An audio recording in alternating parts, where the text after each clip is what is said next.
The place is ingrained in me, and as you get older, at my age, I'm 91, you start to worry a little bit about what will happen to you for my remaining years. After 9 decades on the land, Ian Fitzgerald has dug his heels into the soil of Kilkivan. The small rural town with a population of about 700 is a 3-hour drive northwest of Brisbane. With a generous boulevard and all the familiar trappings of a country town, it has the added protection of the Great Dividing Range and the beautiful wide Bay Creek. You've seen the creek here, well, that's my Bondi Beach there. But what the town doesn't have is a good aged care option. For that, residents are expected to move to the nearest town 50 kilometres away. So while Ian is still active and living independently on his cattle property, if he decides to transition to an assisted living facility, he'll have to leave Kilkivan for good. So you leave your environment totally behind, and not only that, you leave behind the people you know, your friends. Ian knows firsthand the impact this separation has for the people left behind. Pauline and Ian were married for 60 years, but when Pauline developed Parkinson's, they were forced to part when she moved into aged care. It was a dreadful decision. It's 4 years today since Pauline passed away, and I still feel guilty about her having to go to a nursing home.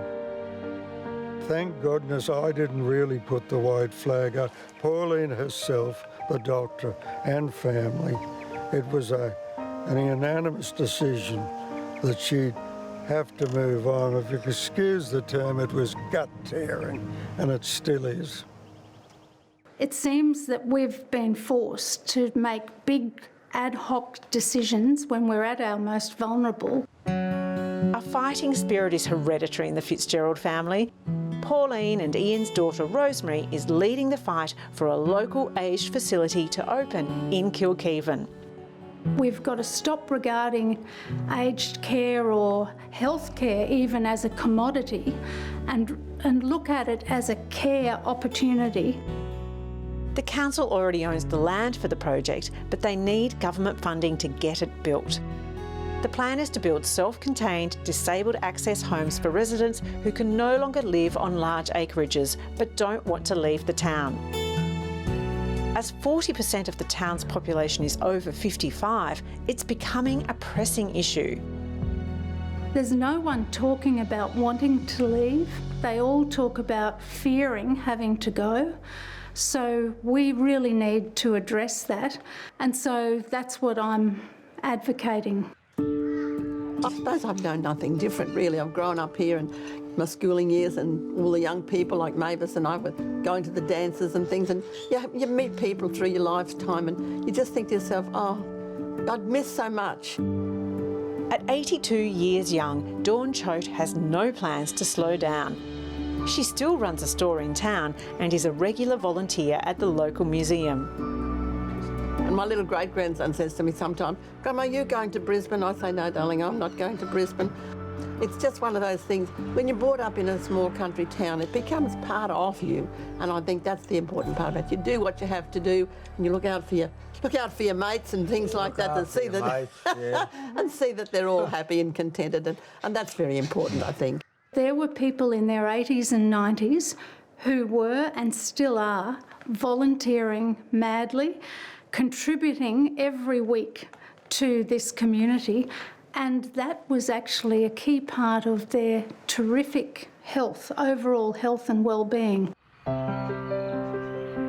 The camaraderie is felt through the whole town. Even the younger residents, like shop owner Katie McCallum, all value those who form the backbone of the community. Well, the community is made up of people. That is it. It doesn't matter what the building's like. It doesn't matter where we are geographically. The community exists because of the people that are in it. And if we allow older people to be taken from the community they grew up in, the place that they gave all of their life to make the town that it is today, we're really, I don't have a word for it. Well, it's especially important because so many of us are living until we're in our 80s and 90s. And I would hate, I'm in my 60s, I would hate to be told in 20 years' time, well, you're past your use-by date.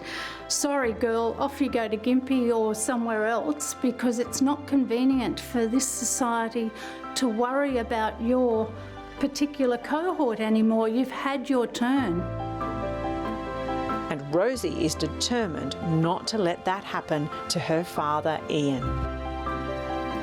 It would be just devastating for him, but it would also be devastating for his 4 children who know how much staying locally means to him.